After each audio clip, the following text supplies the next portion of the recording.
최민희 의원이 결국 정부의 유튜브 광고 내역을 공개할 것으로 보입니다. 이동영을 비롯한 뉴박 스피커들 이제 어떡합니까? 이동영은 수사 대상이라는 말도 나옵니다. 대놓고 본인이 이재명 대통령의 비선 실세를 넘어 앞선 실세라는 걸 떠들고 다녔기 때문입니다. 말 그대로 판도라의 상자가 열리는 것으로 보입니다. 영상으로 확인해 보겠습니다. 자, 작년에 유튜브에만 투입된 정부 광고비가 700억이라고 알려져 있습니다.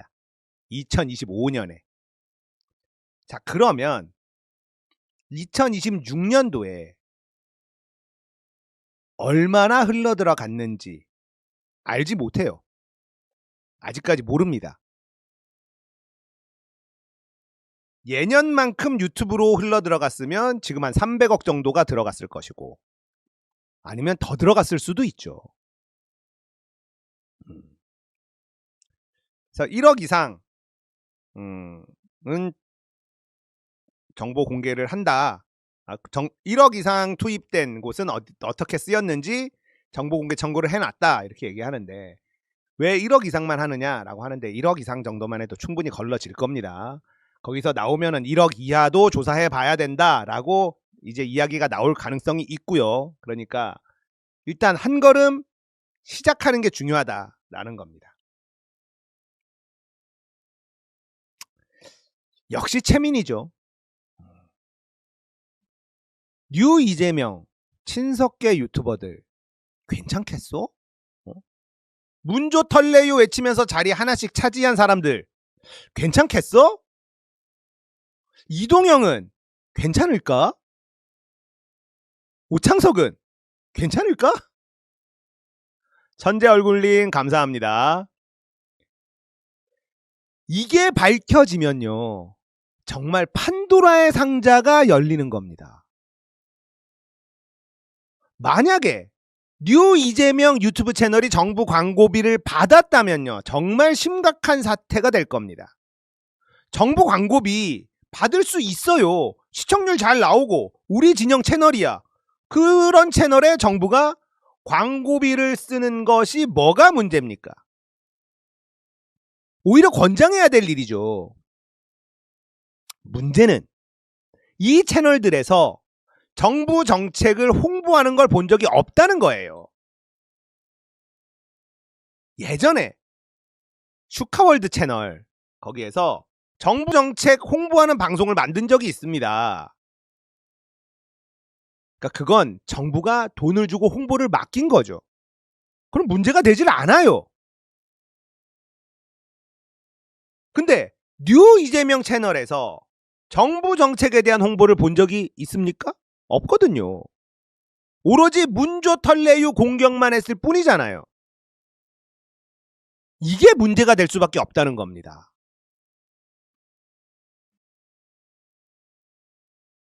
다시 한번 이동영에게 묻겠어요. 정부 광고비 받았니? 안 받았겠지. 그지?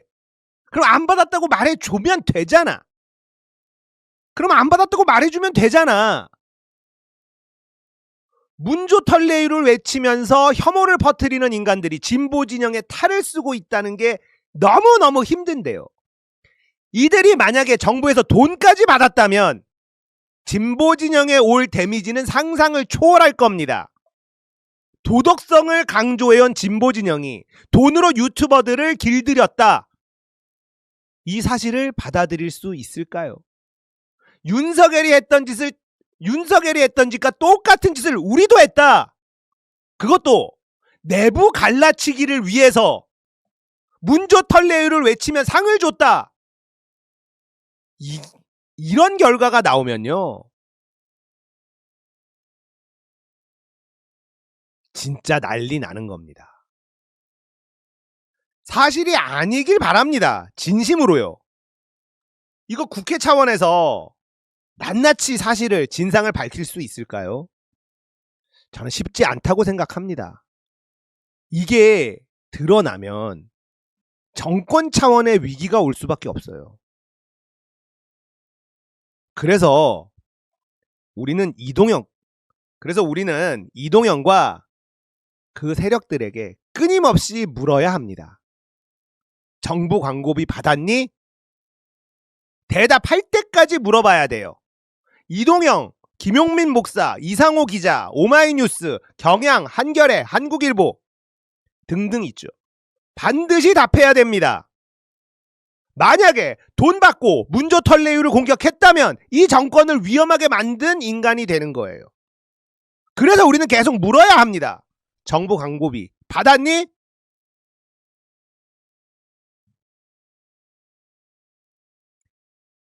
이재명 정부에서 설마 그런 일이 일어났을까? 상상하기 어렵죠.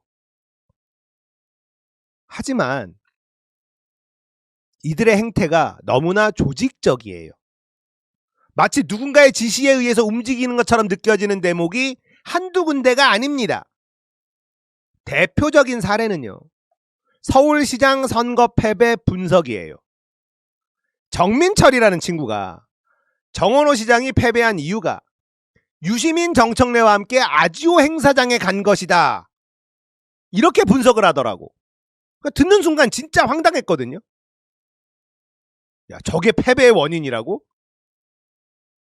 말도 안 되는 소리잖아요. 그래서 저는 정민철이라서 저 모지리 같은 분석을 했다. 이렇게 생각했단 말이에요. 그런데 다른 방송에서 정구승 변호사라는 인간이 똑같은 주장을 하더라고요. 이게 뭔 소리야? 이건 너무 이상하잖아요. 정민철과 정구승이 같은 말을 다른 방송에서 비슷한 시기에 해. 이건 뭔가 조직적으로 움직이고 있구나. 누군가가 공격의 소스를 제공하고 지시하고 있구나. 이런 의심을 하기에 충분한 장면이었습니다. 이런 비슷한 장면 찾으려면 진짜 많이 찾을 수 있어요.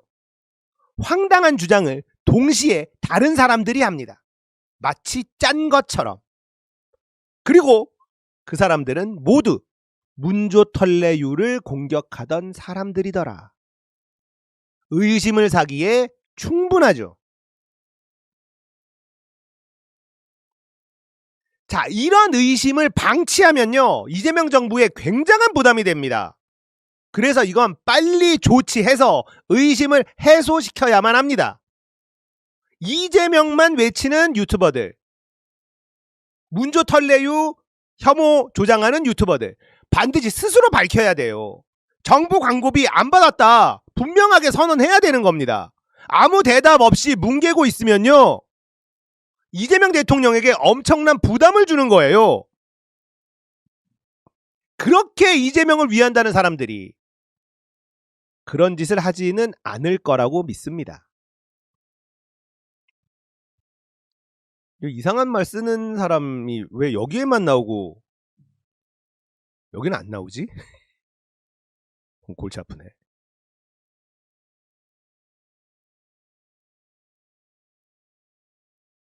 쟤 좀 쫓아냈으면 좋겠는데.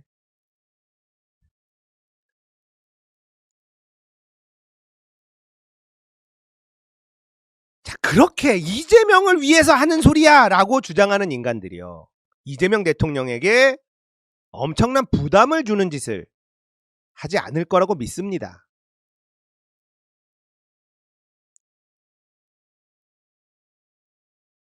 이 질문에, 정부에 돈 받았니 안 받았니, 이 질문에 대답을 회피한다. 그러면 나는 이재명을 위하는 사람이 아니라 이재명 8.15 재미를 보는 사람이야. 이렇게 고백하는 거나 다름없는 겁니다. 이동영, 김용민 목사, 이상호 기자, 스픽스, 오마이뉴스, 한국일보, 한겨레, 경향, 그리고 JTBC, 장르만 여의도 정부 광고비 받았니? 빨리 밝혀야 돼요. 박시영 TV에서 박시영 대표가 얘기하잖아요. 저는 돈 받은 거 없다. 당당하게 얘기하잖아요. 저는 당연히 없죠. 저는 연락처고 뭐고 없어요. 저는 정치인들 아는 사람도 없고요. 유튜버들 중에 친한 사람도 없습니다. 연락처도 없어요. 저는 그냥 방구석에 혼자서 하는 사람이에요. 누가 나한테 무슨 광고비를 줍니까? 제 광고는 곱창, 아임굿, 산삼순백 더 착한 보험 파트너스, 그리고 시청자 여러분들, 이게 답니다. 정부 광고비 1원도 받은 적 없어. 이렇게 얘기하면 돼요. 왜 얘기를 안 하느냐? 지금 이렇게까지 얘기가 나오고 있고 사람들이 의심하고 있는데 이재명만이 최고시다라고 하는 놈들이 왜 대답을 안 하냐고요. 빨리빨리 대답해야지. 시사타파도 안 받았다, 박시영 TV도 안 받았다, 저도 안 받았다 얘기하잖아. 니네도 빨리 대답해야 돼. 안 그러면 의심이 커진다니까. 대답 안 하면 돈 받았구나, 정부에서 돈으로 문조털레유 공격하도록 시켰구나, 이렇게 의심을 하게 된단 말이야. 그러면 이재명 정부에 엄청난 부담이 돼요. 왜 대답 안 하냐? 빨리빨리 대답해야 돼요. 이건 나중에 엄청난 리스크가 될 수 있습니다. 일 더 커지기 전에 빨리 대답해야 돼요. 그리고 안 받았겠지. 아니 설마 이재명 정부에서 김민석 국무총리가 존재하는데 정부 광고비로 태워가지고 문조털레유를 욕해라 이렇게 시켰겠어? 그걸 어떻게 상상할 수 있습니까? 그러니까 안 받았다라고 빨리 얘기해줘야 된다니까. 근데 아무도 대답을 안 하네. 당신들 진짜 이재명을 위하는 사람들 맞아? 아닌 것 같아. 계속 질문해야 됩니다. 정부 광고비 받았니?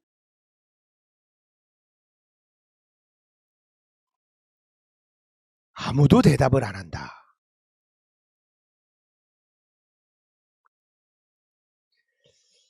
오마이뉴스는 STI랑 손잡고 김민석 유리한 여론조사까지 돌릴 정도로 노골적으로 움직이고 있는데 돈 받았니? 대답해. 대답해야 돼.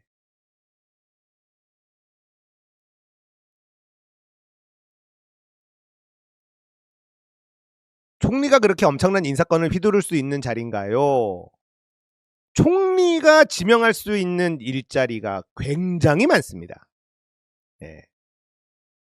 지금 오창석이나 노영이나 뭐 이런 사람들 있잖아요. 전부 다 총리실 산하에 있는 그런 곳들이에요.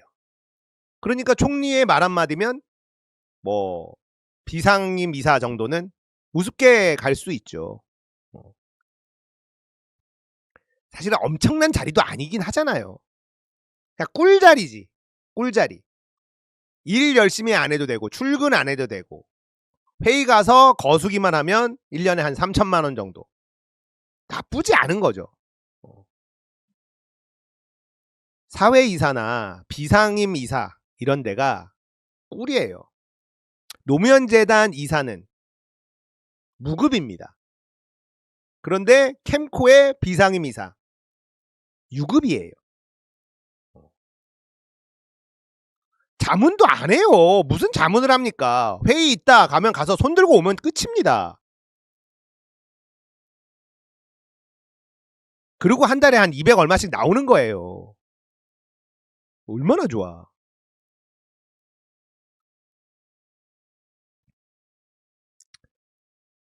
계속 물어봅시다. 동영아, 정부 광고비 받았니? 건물 샀다던데 혹시 거기에 정부 광고비 좀 태웠니? 안 받았다고 빨리 대답해줘. 대통령이 의심받아요. 그래서 되겠어? 안 받았다고 빨리 대답을 해야 이 의혹이 좀 잠잠해질 거 아니야. 근데 왜 안 받았다는 말을 안 하냐. 이분뉴스 안 받았다 그랬고 시사타파도 안 받았다 그랬고 박시영 TV 안 받았고 김어준 당연히 안 받고 저도 안 받았어요.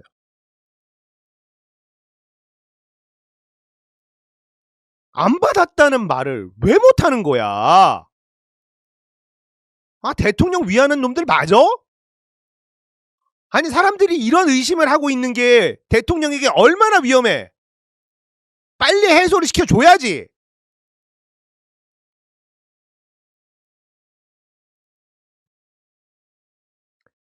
안 받았다라고 얘기하면 됩니다.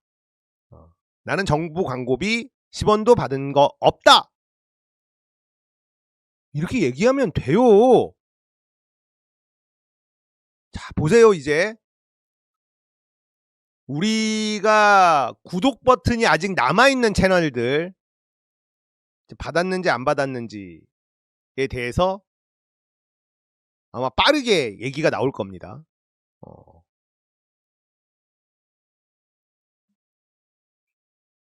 아니, 받은 게 문제가 아니야. 정부 광고비잖아. 그럼 정부 정책을 홍보하고 그렇게 하면 되잖아.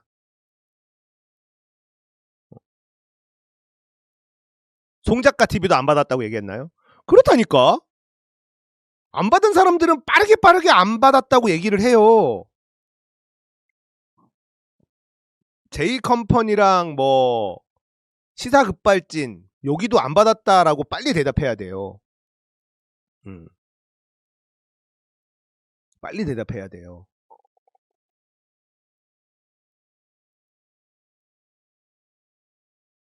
(700억은) 아직까지 밝혀진 총 금액이 아니고요.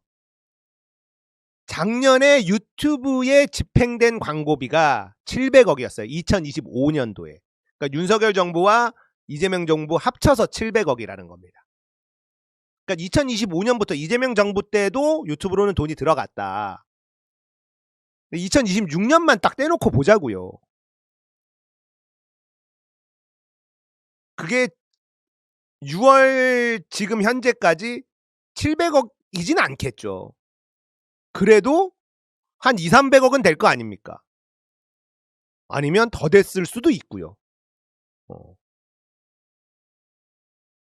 그러니까 이건 얼마인지 몰라요. 지금까지 유튜브로 얼마나 많은 정부 광고비가 들어갔는지 아직 우리는 알 수 없습니다.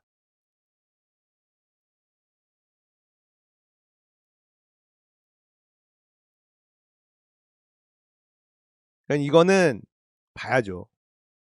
뭐 사실은 뭐 최한욱 TV니 김성수 TV니 이런 데들도 빨리 대답해야 하는 게 좋아요. 네. 그런 데들은 시청자 수도 얼마 없고 하니까는 설마 그런 데까지 정부 광고비가 들어갔겠어?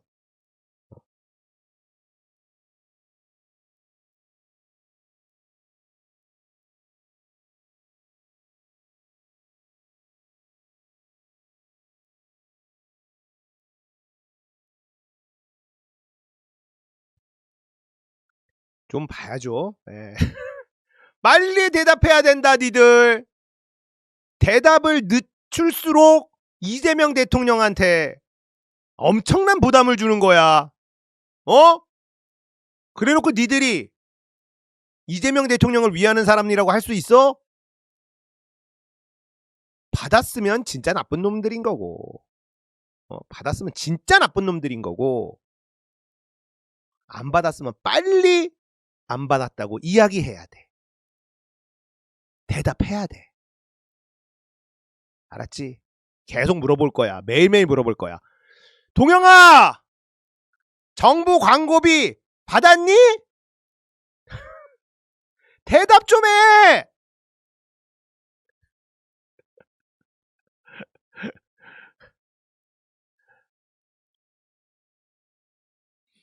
대답 좀 해라, 임마! 뭐 어려운 대답이라고! 내가 무슨 어려운 수학 문제를 준 게 아니잖아! 받았니, 안 받았니? 받았니, 안 받았니, 임마? 그것만 대답하면 되는데 말이야. 매일매일 물어볼 거예요.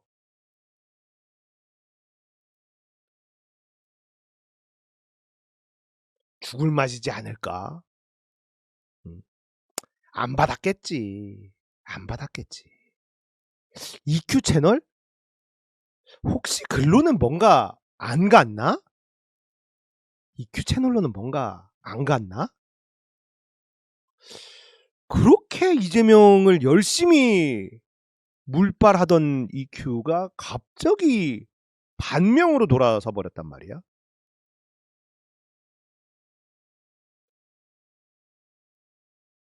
어디서 이게 휘었나?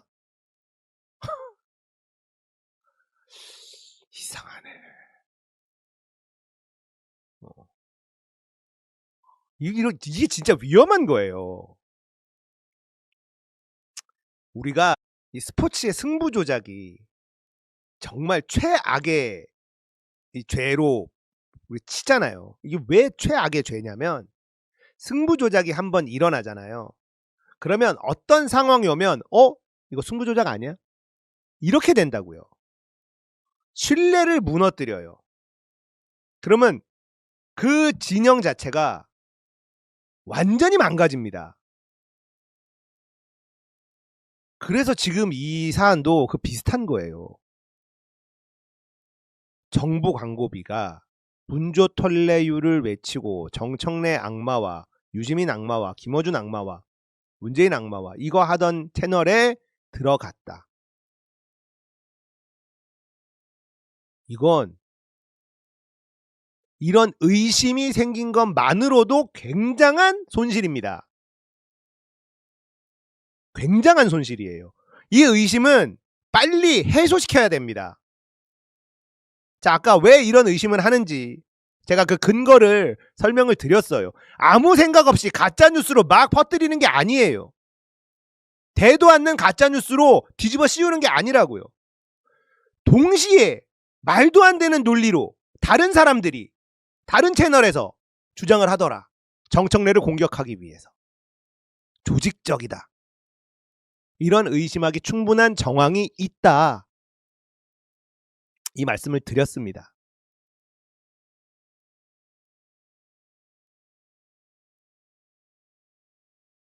그러니까 빨리 대답을 해줘야 돼요. 이게 냅두면 점점 커진다니까. 근데 정부 입장에서 이걸 줬다 안 줬다 얘기하기 그렇잖아. 정부 입장에서 이거 대답하는 건 안 하는 게 맞습니다. 정부가 전체 쓰는 광고 예산이 1조가 넘어요. 그러면 여기에 하나 정부가 대답하는 순간 여기저기서 여기는 어떻게 했냐 저기 어떻게 했냐 막 몰려 들어간다고. 왜 나는 안 주냐 막 몰려 들어갈 수밖에 없기 때문에 정부가 대답하는 건 안 맞습니다. 네. 그럼 누가 해야 돼? 유튜버들이 대답하면 되죠.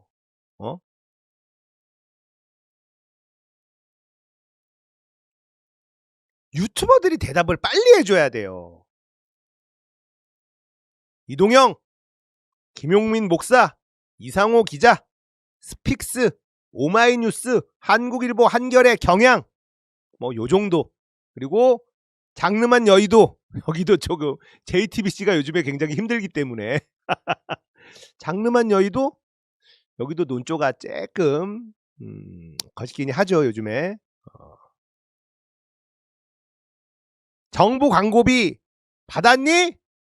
사장 남천동. 사장 남천동은 그래도 줬을까? 빨리 대답해. 사장 남천동도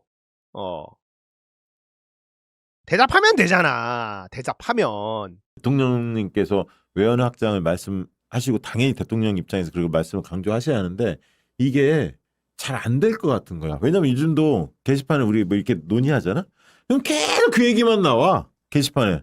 그러니 이게 정리가 안 되면 진일보 할 수 있을까? 밖에 외연 확장이 가능할까? 이 생각이 들 정도예요. 어떻게 보십니까? 우선 제가 1분만 이번 당대표 선거의 의제를 얘기해도 될까요? 예, 하십시오. 예, 이번 당대표 선거의 의제는 저는 크게 세 가지 정도라고 봅니다. 첫 번째는 내 삶을 바꾸는 민주당. 예, 왜냐하면 정치의 존재 이유고요. 네. 그리고 이재명 정부 2기에서도 이제 그 소위 내란 세력이 망친 나라 정상화하고 그리고 주가도 오르고 예. 뭐 수출도 최고조잖아요. 근데 이것이 이제 우리 삶의 온기로 다가가는 네, 네. 예, 그 정부가 이재명 정부 2기 목표고 민주당도 음. 첫 번째는 내 삶을 바꾸는 민주당. 아. 예, 민생을 바꿔주겠다. 이게 저는 이번 전당대회 가장 중요한 음. 화두라고 생각합니다. 예. 예. 그리고 두 번째는 이게 당이 잘 운영이 돼야 되잖아요. 예. 그래서 당은 민주적으로 당원 주권을 강화해야 되기 때문에 예. 1인 1표제. 음. 그리고 1인 1표제 이번에 뭐 당대표 선거를 위하여 뭐 이번에 만들었다 아닙니다. 당대표 선거에는 이미 1인 1표제가 통과됐고요. 네. 이번에 의결한 것은 시도당 위원장, 위원장, 예. 그다음에 각급 위원장을 1인 1표제로 하겠다니까 하는 게 맞는 그렇죠. 큰 틀이 잡혔으니까 그 조문 작업한 거예요. 신구 네, 조문. 맞습니다. 예. 그리고 세 번째는 네. 민주당이 정통성을 세우는 당대표 선거가 돼야 나는 돼요. 이게 제일 그 울림이 있더라고. 제가 솔직히 그 이 정통성. 정통성을 지키고 민주 개혁 세력을 대연합하는 선거가 돼야 된다는 겁니다. 아, 이거 중요해. 예, 민주당. 그래서 저는 이번 선거를 세 가지로 규정을 해요. 당대표 선거를. 최민희 의원님하고 제 생각 똑같지. 예, 그래서 네. 그 세 가지를 지킬 수 있는 당대표를 뽑아야 한다고 보고요. 그러니까 민생 첫 예, 번째. 그렇죠. 그다음에 당원 민생, 주권. 당원 주권, 민주당 그리고 정통성과 그러니까 민주 세력의 정통성을 이끄는 민주당 이렇게 정리할 수 있습니다. 예, 예, 그래서 요 세 가지가 화두라고 봅니다. 예, 그래서 요즘 힘드시죠. 근데 이런 게 있어요. 그 노무현 대통령께서 FTA를 하시지 않았습니까? 예. 그때 우리가 반대도 했지만 순기능도 있고 역기능도 있지만 예. 어쨌든 통상 국가로서의 대한민국이 그 부피가 커지는데 기여한 건 사실이거든요. 아, 그러면. 그래서 제가 드리는 말씀은 예. 당은 음. 늘 개혁을 추진해야 되고 예. 정부는 예. 중도를 아우르면서 가는 겁니다. 그렇죠. 이게 그냥 민주정부의 숙명이에요. 대한민국에서는. 근데 대통령은 당에 대해서 의견을 낼 수 있지만 존중감이 있어야죠. 그렇죠. 그것도 네. 당연한 얘기죠. 그래서 그런데 이제 제가 얘기했듯이 당은 늘 개혁을 완수해야만 민주당이 유지가 되고 정권이 유지가 돼요. 그게 검찰개혁, 언론개혁. 지금 언론개혁도 방송개혁했지만 네. 신문개혁 안 하고 포탈개혁 안 하면 진짜 어디서 문제가 터질지 모르거든요. 그래서 특히 포탈 요새 보십시오. 포탈에 어떤 기사가 일면에 뜨는지. 그래서 포탈 개혁까지 다 나가야 되는 거예요. 당이 욕먹어도 이런 기초 작업을 해야 그렇지. 정권이 안정됩니다. 그러면. 예, 그래서 이 부분에 대해서 네. 당이 굳건하게 지켜야 돼요. 굳은 일을 해야 할 일을 당이 해줘야 돼. 원래 그래야 정부가 그렇습니다. 대통령이 신나게 할 수가 있어 일을. 예, 그래서 저는 민주당을 민주당답게 맞습니다. 이 슬로건으로 가야 한다. 민주당은 민주당답게. 그러니까 제가 세 개, 새 슬로건. 당원 주권 정당, 민주 세력의 민주 세력을 아우르는 민주당. 요렇게 가야 된다는 것이고요. 그래서 뭐 약간의 인사를 뭐 오른쪽에서 데려온다? 그거는 불가피한 일이다. DJ도 노무현 대통령도 문재인 대통령도 다 하신 일이다. 다만 당이 개혁하는 과정에 대해서 다 함께 적극적으로 도와야 된다. 예, 그렇게 근데 이 생각합니다. 지지층 갈등 이 상황은 또 어떻게 보세요? 일단 저는 근데 난 노무현 재단까지 이제 막 물고 늘어지니까 아니 그 진짜 화딱지가 나더라고. 네, 이 대목에서 제가 이걸 해결하는 방법 가장 중요한 움직여야 되는 분들은 민주당 의원들이십니다. 아 그러면. 네, 특히 그러면. 저는 제가 오늘 또 자료를 쭉 그 커뮤니티 뒤지고 다 보면서 이 흐름이 12월에 시작됐더라고요. 이 모든 흐름의 시작이 12월이었어요. 작년 12월. 네, 그걸 누군가 박제해서 지금 올렸어요. 흔히 말하는 문제 텔레오 이런 그게 것부터 나온 시작해서 그런 흐름이 뭔가 민주당을 음. 분열시키고자 하는 흐름이 작년 12월에 시작됐다. 다 찾아보니 그래서 그거를 사람들이 검증하고 있더라고요. 12월에 누가 했는지. 예, 누가 했는지 그리고 이게 혹시 당 내부와 연관돼 있는지를 검증하고 있어요. 이제 네티즌 수사대가 이제 발동이 됐구나. 예, 그러니까 노무현 재단을 건드리는 걸 보고 심각성을 느낀 거예요. 그렇지. 저도 그래요. 그러니까 문재인이라는 정치인이 그냥 정치인이 아니라 전직 대통령이잖아. 우리가 배출한. 네. 근데 전직 대통령을 저렇게 조롱하고 하는데 어떻게 민주당 의원들이 가만히 있지? 저는 그게 열받는 거야. 그리고 대통령님도 이쯤에서 한마디 할 법한데 본인을 지지한다라고 가면을 쓰고 그런 놀이를 하고 있는 거잖아요. 사실. 전 진짜 지지자인지도 의심스러워요. 의심스러워. 작전 세력이 네. 들어와 있어 분명히. 그래서 정말 지지자 간에 이렇게 상처가 되는 이런 상황은 정말 없었으면 좋겠고 최근에 추미애 장관님 도지사께서 저기 평산 방문하셨잖아요. 예. 사실은 제가 2020년 겨울 추미애 장관님하고 저하고 법무부에서 추 장관님이 청와대에 들어가시는 날도 봤고 청와대 갔다 오시는 날도 봤고 어느 날 장관님이 사라지시는 것도 경험을 했고 그 장관님께서 문재인 대통령에 대해서 어떤 마음이신지 제가 너무나 절절하게 잘 저도 압니다. 잘 압니다. 예. 그 시점에 자주 뵀어요. 그럼에도 불구하고 장관님께서 그 처음 가신 거거든요, 이번에. 네, 잘하셨죠. 가신 이유는 아마도 이렇게 분열되어서는 안 된다. 그럼요. 그 그래서 메시지 우리가 단결하지 않으면 저 아직 내란 세력이 끝나지 않았잖아요, 네. 이 싸움이. 네. 그 싸움을 끝내기 위해서는 우리가 모두 단결하고 연대하고 통합해야 된다. 이 메시지를 주신 것 같거든요. 맞아요. 그래서 저는 너무너무 마음이 네.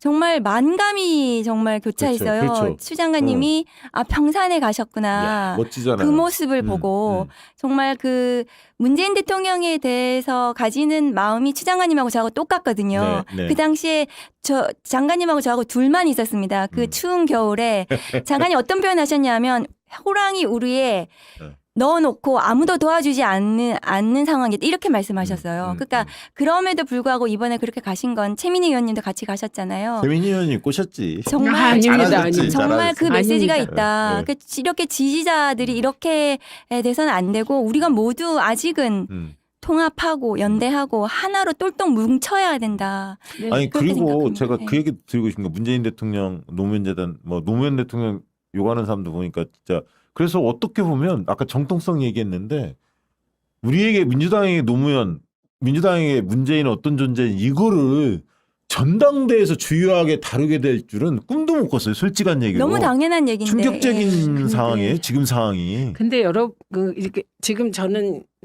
우리 민주당을 흔들려고 하는 세력이 여러 세력들이 다 각자의 목표로 연합했어 지금. 그러니까 그 연합이 커넥션이 있다기보다는 그치, 각자의 각자가. 목표로 참전했다고 그렇지. 생각합니다. 여기 이 세력을 흔들어야 하니까 민주당 예. 주축 세력인 예. 이 진보 개혁 세력을 흔들어 놓아야 하니까 걔네 목적은 다 똑같아. 예, 그래서 음.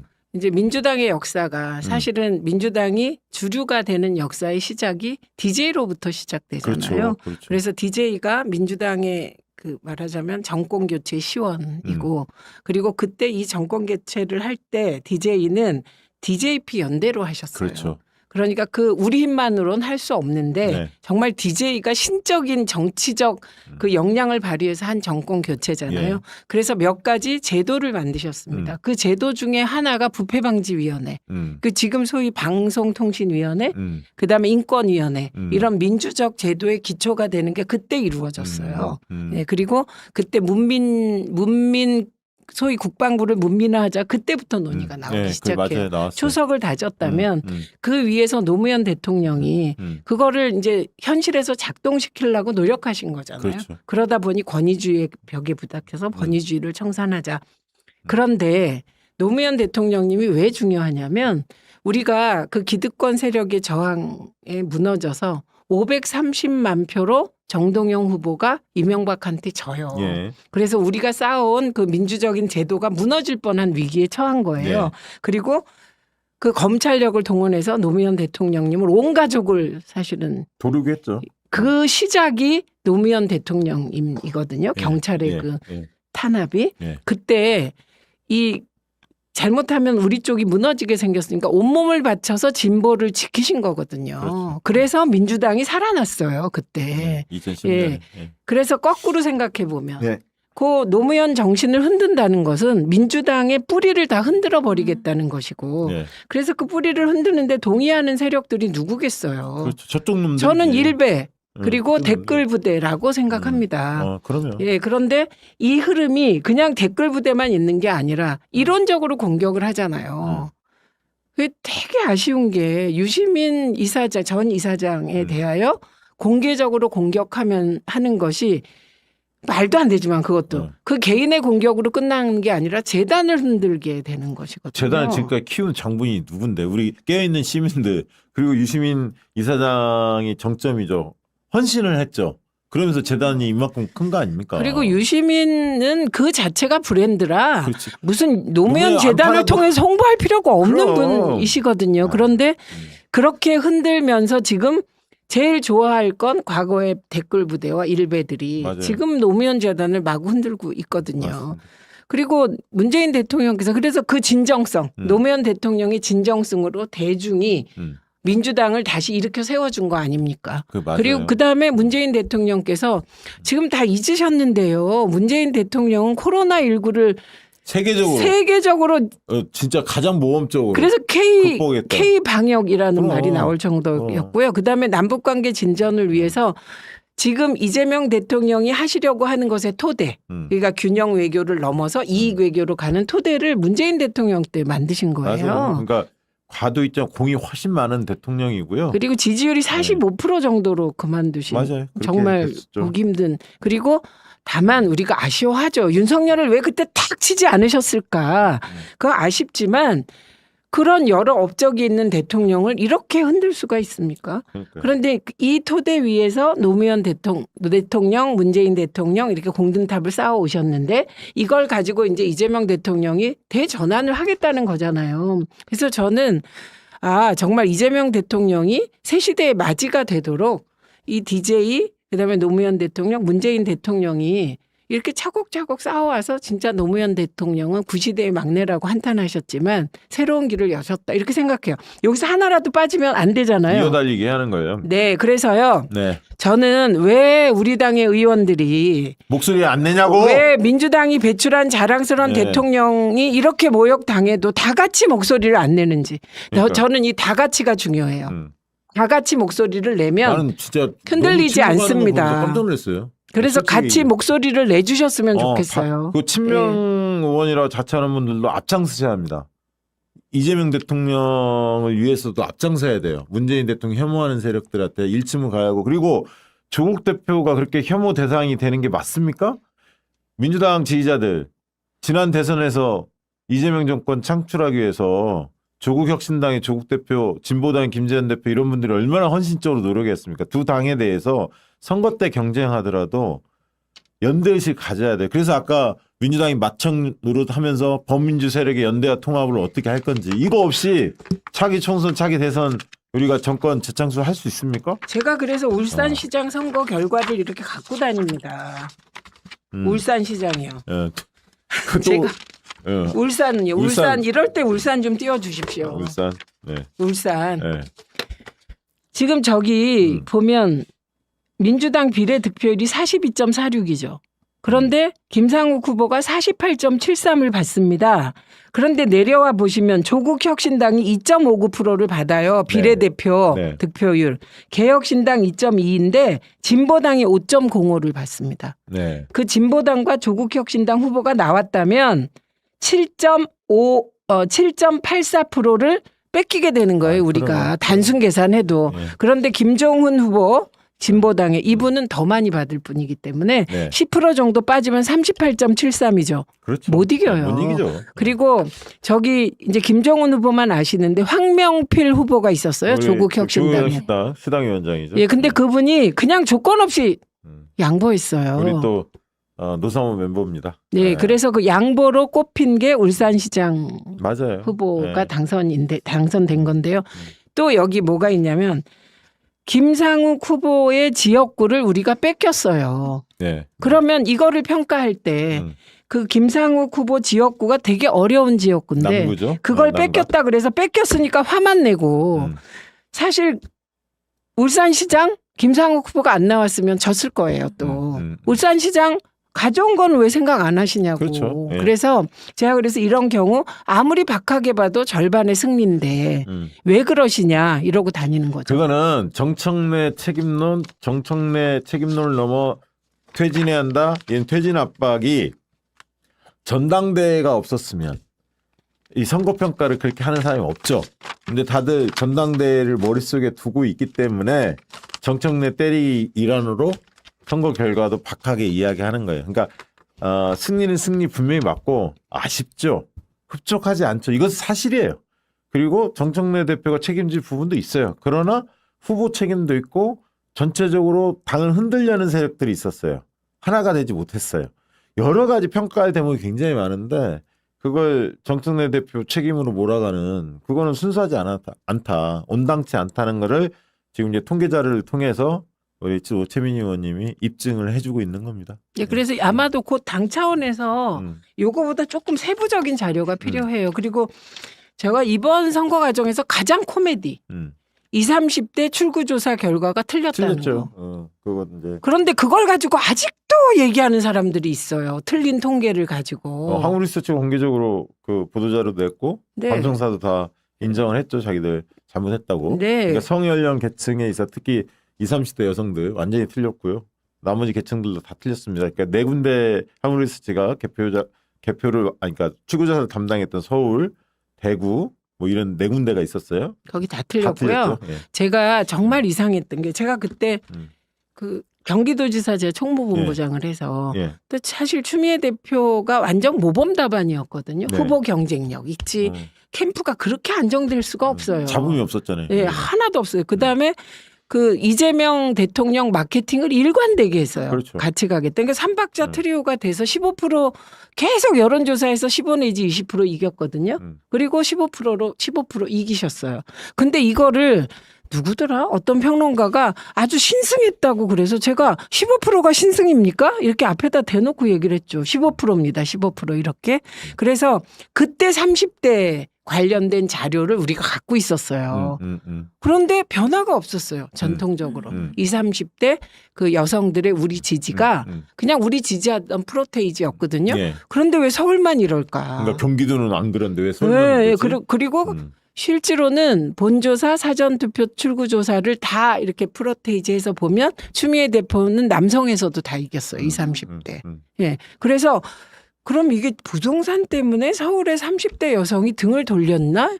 이래갖고 이상해서 계속 저도 추적하고 있었는데 노정면 의원이 의심하고 파보니까 이상했다는 맞아요. 거예요. 노정면 의원이 같이 그래서 잘했죠. 노정면 의원이 그런 디테일을 저희가 아주 존중합니다. 네, 알겠습니다.